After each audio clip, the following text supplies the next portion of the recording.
The sky looked calm, but the air carried secrets. Inside a jet, slicing through the sunset, silence felt heavier than sound. Every man aboard wore the same uniform, the same mask of loyalty, but behind each glance hid a truth waiting to explode. This was not just a flight, it was a quiet countdown to consequence. The engines hummed like a whispering threat.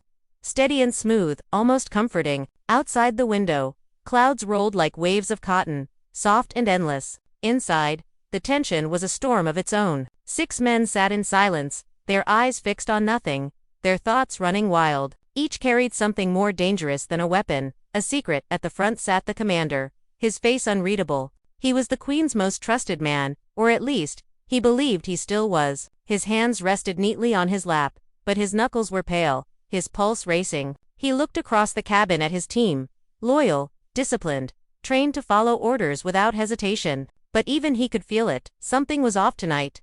The mission brief had been short, almost too simple. Retrieve the package. Secure it. No questions. The Queen's words always came with weight, but this one felt heavier, the kind of order that hides more than it reveals. And for the men of the Queen, the more hidden a mission was, the higher the price of failure. The hum of the jet was joined by the faint click of a lighter. One of the men, the youngest, tried to hide his shaking hands as he lit a cigarette. The flame reflected in his eyes, nervous, guilty, uncertain. The commander gave him a sharp look, and the flame died. In that tiny spark, everyone saw what they were all trying to ignore: fear. Above them, the pilot's voice came through the intercom, calm and routine. "We'll reach our cruising altitude in 10 minutes. But even that normal sentence sounded like a warning, because at 30,000 feet, there is no turning back. No escape, only truth. The commander took a slow breath and looked at the briefcase locked under his seat. Its silver surface caught the dim cabin light, cold and clean. The Queen's seal was etched into it, a crown wrapped around a dagger. He had seen that mark on hundreds of missions before. It always meant one thing: obedience. But tonight, that mark looked like a threat. He leaned back, closing his eyes, trying to remember the Queen's last words. Her tone had been colder than usual, her smile thinner. "Every mission tests loyalty, Commander, but not all men pass." He hadn't asked what she meant. "You never asked the Queen to explain. You just obeyed." The silence grew thicker, each man trapped inside his own head, listening to the low hum of the engines and the pounding of his own heart. The youngest one whispered under his breath, "Do you think she knows?" The commander didn't answer, because of course, she knew. The Queen always knew. A faint vibration ran through the floor. The jet hit a pocket of turbulence. Not much, just enough to shake the glasses on the table, but it was enough to remind everyone of where they were, thousands of feet above ground, with nowhere to run and no one to trust. One of the older agents chuckled softly, trying to cut the tension. "Just air pockets," he said. But no one laughed. They all knew that in their world, turbulence was never just turbulence. The commander looked out the window again. The horizon was painted in red and gold, a beautiful lie masking what was coming. He thought of the Queen again, her voice echoing in his head. "Trust no one completely, not even yourself." And for the first time in years, he understood what she meant. Because on this flight, loyalty was not a bond, it was bait. The night deepened, and the sky outside turned into a black ocean scattered with silver stars. Inside the jet, a dim amber light glowed above the passengers, turning their faces into half-lit portraits of tension. No one spoke, not until the commander finally opened the sealed folder resting on his lap. The sound of paper tearing through wax broke the silence, like a scream in a church. Every pair of eyes lifted. The commander unfolded the thin document slowly, his gaze sharp, reading every word twice as if the letters might change before his eyes. The Queen's handwriting was elegant, curved with power. Only one sentence was written in ink: "Deliver the package. Protect the name. Should any man betray a race?" That was all. No details, no location, no time, just command. And within that command, a warning that felt heavier than the plane itself. He folded the paper again and slipped it into his jacket. No one asked questions. In the Queen's world, questions were suicide. But still, one of the men broke the rule of silence. "Commander, what's in the case?" His tone was cautious, respectful, but behind it was the sound of curiosity, the kind that gets men killed. The commander turned his head slightly. His expression didn't change, but his eyes burned through the man like a knife. "You don't need to know what you're carrying," he said flatly. "You just need to know who you're carrying it for." A chill ran through the cabin. The Queen's name didn't need repeating, it carried its own gravity. The woman who could make nations bow without raising her voice. The woman who built her power not on fear but on consequence. The youngest soldier shifted in his seat, uneasy. He had heard stories about her, how she could turn loyalty into a weapon and love into leverage, how she rewarded silence more than courage. He had dreamed of serving her, once. Now, sitting on this jet surrounded by men who looked more like ghosts than soldiers, he wondered what kind of queen they truly served. The plane hit another small wave of turbulence, shaking just enough to make one of the men reach for his drink. The amber liquid trembled in the glass, like fear pretending to be whiskey. He took a sip, trying to steady himself, but the commander's gaze stopped him cold. "No one drinks on the Queen's mission," he said. His voice wasn't loud, but it carried weight, the kind of weight that crushed rebellion. The man nodded, lowering his glass. The silence returned. Then, from the cockpit, the pilot's voice came again, calm, routine, mechanical. "Commander, message from control. Secure line." The commander rose, straightening his uniform. He walked past the team and stepped into the small communication cabin. The door closed behind him with a soft click that felt final. The screen in front of him flickered to life. And there she was, the Queen. Her image filled the display, sharp and haunting. Her face was half in shadow, her voice smooth as glass. "Commander," she said, "you've read the order." "Yes, Your Majesty." "Good," she replied. "Then you understand what failure means." He nodded. "I do." Her smile curved slightly, but her eyes didn't soften. "I chose you for this flight because I trust you, Commander, but trust," she paused, "must always be tested." He felt his throat tighten. "If I may ask, Your Majesty, what's in the case?" The Queen leaned forward. "You may not ask." The screen went black. He stood there for a moment, the glow of the monitor fading from his face. When he stepped back into the main cabin, every eye turned to him, hungry for answers. He gave them none. He simply returned to his seat and locked the briefcase again. No one noticed the small red light blinking on the side of the case. A signal, a pulse, a countdown, maybe, but in their silence it went ignored. One of the older men finally broke the heavy air. "Commander," he said quietly, "you've flown with her longer than any of us. Tell us the truth, does she ever forgive?" The commander didn't look up. His fingers traced the edge of the case slowly, almost like a man stroking a weapon. "She doesn't forgive," he said. "She replaces." That single sentence ended the conversation. The men leaned back, each sinking into the noise of the engines and the weight of their own thoughts. Outside, the jet sliced through the night, cutting a path across the stars. Inside, the Queen's words still echoed. "Trust must always be tested." The commander stared out at the darkness, and for the first time in his life, he felt the meaning of that test closing in, because somewhere above those clouds, beyond the reach of anyone else, he realized the truth. The Queen's greatest weapon was not her soldiers, it was her doubt. And tonight, he was flying straight into it. The jet sliced through a wall of clouds, and the night swallowed the horizon whole. A faint rumble began deep in the belly of the aircraft, soft at first, like a warning whispered through metal. Then the lights flickered once, then again, until every man in the cabin looked up at the same time. The calm that had filled the air shattered like thin glass. The sky had finally caught up with their nerves. The youngest soldier's hand tightened around the armrest. The glass of water beside him rippled with every shake, small waves reflecting the red glow of the warning light above the door. The commander said nothing. He just watched, eyes steady, body still. He'd been through storms before, but not like this one. This wasn't the weather turning. This was something else. A voice cracked through the radio. The pilot's, sharp, quick, and too calm to be calm. "Commander, we're picking up interference. Communications cutting out." "What kind?" the commander asked, though he already knew the answer. "Encrypted," the pilot said after a pause. "It's coming from inside the aircraft." Inside. The word hung in the air like smoke. Every man turned to the other. No one spoke, but suspicion filled the silence. In this world, silence wasn't peace, it was a weapon. The commander rose slowly. His boots echoed against the cabin floor as he walked toward the back of the plane. He could feel every gaze follow him, every breath held, every secret trembling beneath the surface. He stopped by the case, unlocked it with a soft click, and stared inside.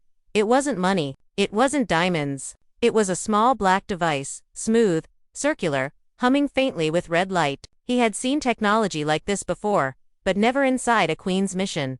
A voice came from behind him. "Sir, that's a signal transmitter." He turned. The man who spoke was the youngest again. His eyes darted nervously between the commander and the device. "It's not a tracker," Sir, it's broadcasting. The commander's jaw tightened. Broadcasting what? The boy hesitated. Our location, our conversation. Everything. The commander shut the case, locking it again. His tone stayed level, but his heartbeat didn't. Who authorized this equipment? No one answered. The plane jolted violently to the left, throwing one of the soldiers against the wall. Alarms screamed through the cabin. Red lights spun. A tray of weapons clattered onto the floor. The pilot's voice cut through the noise. We're losing navigation systems. It's jamming everything. The transmission ended in static. The commander grabbed the intercom. Pilot, report status. Nothing. Only static. The jet plunged slightly before leveling again. Everyone's seatbelts clicked in unison. The youngest soldier's breathing grew sharp, rapid. Sir, is this an attack? The commander looked toward the cockpit door, then at the sealed briefcase. No, he said finally. It's a test. A sound broke the silence, a low mechanical click coming from under one of the seats. The men froze. Another click followed. Then another. Tiny metal snaps echoing one after another like falling dominoes. The commander dropped to one knee and ripped open the panel. A small device, no larger than a hand, blinked red explosives. Disarm protocol, he barked. 2 men jumped forward, pulling out compact tools from their belts. The rest scanned the room, finding 3 more devices lodged beneath their seats. Whoever placed them knew exactly where to hide them. The commander's voice was calm, but inside his mind was a hurricane. The Queen said every mission tests loyalty. He understood now. This wasn't sabotage. This was her test. She wanted to see who would stay loyal when loyalty meant nothing but death. One of the men shouted. Timer's running. How long? 2 minutes. The commander moved fast, eyes cold, gestures precise. He cut one wire, then another. Sparks flew. The smell of burning plastic filled the air. The plane shook again. But his hands didn't. He'd faced death before, but never death wrapped as an order. The youngest soldier trembled beside him. Sir, we can't disarm them all in time. Yes, we can, the commander said without looking up. If we remember why we're here. The boy swallowed. To serve the Queen. The commander looked at him then, really looked at him, and said quietly, no. To prove we deserve to. Seconds ticked down. One device silenced. Then another. The final one blinked faster and faster. The youngest soldier reached for it, but the commander stopped him. No, that's the trigger. The light blinked once more, then stopped. Silenced, the men sat frozen. Their breaths loud in the small cabin. The hum of the engines returned. Softer now. Like the plane itself was exhaling. The commander rose slowly, his expression carved from stone. Someone on this flight activated those charges. Someone loyal to someone else. No one spoke. But behind every still face, a new fear grew. Not of the bombs. Not of the Queen, but of each other. The commander turned off the warning light and walked back to his seat. Outside, lightning flashed across the clouds, painting the sky in white scars. Inside, he looked down at his gloved hands and whispered, the Queen doesn't send orders, she sends judgment. He closed his eyes for a moment, feeling the vibration of the engine steady again. They had survived the first test. But he knew. The Queen never set only one.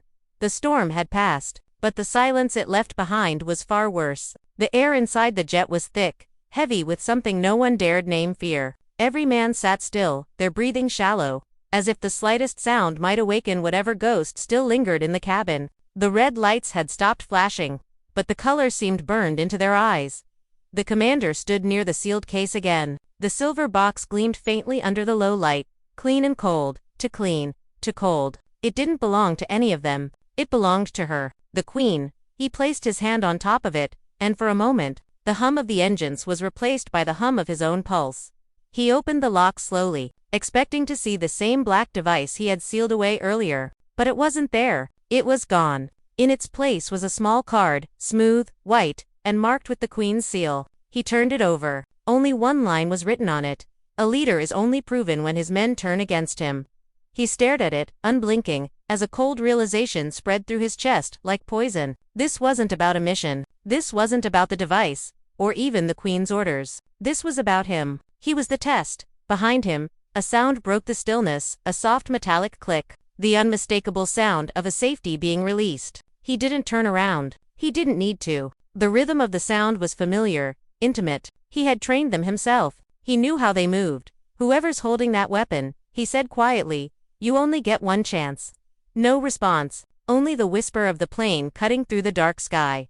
He turned slowly, meeting the eyes of the youngest soldier. The boy's hands shook as he held the pistol aimed straight at the commander's chest. His face was pale, almost translucent in the light. His voice cracked when he spoke. "She contacted me," he said. "She said you failed her." The commander didn't move. "She told you that?" The boy nodded. "She said you went against orders, that you were trying to take what's hers." His finger trembled on the trigger. "She said I was to finish the mission." The commander's eyes softened, almost with pity. "And did she tell you what the mission really is?" The boy blinked, confusion flickering in his gaze. "To protect the name, to erase betrayal." The commander smiled, slow, tired, sharp. "Exactly." Before the boy could react, the commander lunged forward, knocking the weapon aside. A gunshot cracked through the cabin, deafening and sharp. One of the men shouted. The bullet hit the wall, tearing through the insulation. The plane jolted slightly, warning alarms flickering on the control panel. The two men struggled, the weapon slipping between them. The commander's strength was cold and measured, every move trained, every breath controlled. He twisted the boy's wrist until the gun fell, then slammed it under his boot. The boy gasped, clutching his hand. "Do you think the Queen sends orders to protect herself?" the commander said, voice low and steady. "She sends them to reveal you." The boy's eyes widened as understanding cracked through his panic. She set me up." The commander leaned closer. "No, she set us up." The cabin door slid open. Another soldier stood there, weapon raised. "Commander, step back." His tone was cold, professional. "To calm." The commander straightened slowly, his hands slightly raised. The man's face didn't show anger, only duty. "That was what made it worse." "She sent you too?" the commander asked. The man nodded once. "Direct command from control. You're compromised." The commander exhaled, almost a laugh. "Compromised? No. Tested." The man's finger tightened on the trigger, but before he could fire, the commander moved. The next few seconds blurred into instinct. A kick, a twist, a flash of metal, and a dull thud as the weapon fell to the floor. The soldier went down hard, unconscious. The boy stared, frozen in shock. "She kill us both," he whispered. The commander looked down at the Queen's card still clutched in his hand. "No," he said quietly, "she already has." He walked to the intercom, switching the channel to manual. Static hissed for a moment before a familiar voice filled the cabin, soft, smooth, unhurried. "You did well, Commander," said the Queen. "Better than I expected." His jaw tightened. "You planned this." "Of course I did," she said. "Loyalty cannot be declared. It must be bled for." The commander looked around at the chaos, the broken gun, the trembling soldier, the unconscious man on the floor. "So this was your proof. This was your consequence," the Queen replied. "You wanted to serve me, but you forgot what that means. Service is not survival. It is sacrifice." The line went dead. He stood there, the cabin now quiet except for the rhythmic hum of the engines. The Queen's card slipped from his hand, floating down to the floor. The boy picked it up, staring at the words again. "A leader is only proven when his men turn against him." The commander looked out the window. The storm had cleared completely now. Below them, the world stretched out calm, distant, unaware. He turned back to the boy. "We're not her men anymore," he said. "We're her message." The boy frowned. "Message?" The commander nodded, walking toward the sealed control room. "When they find this plane, they'll find exactly what she wanted them to. A story about loyalty, betrayal, and the price of obedience." The boy stood, realization dawning like dawn itself. "We're not landing, are we?" The commander paused at the door. "Not as men." He pressed a button on the control panel. The autopilot disengaged. The engines roared louder, the jet tilting slightly downward.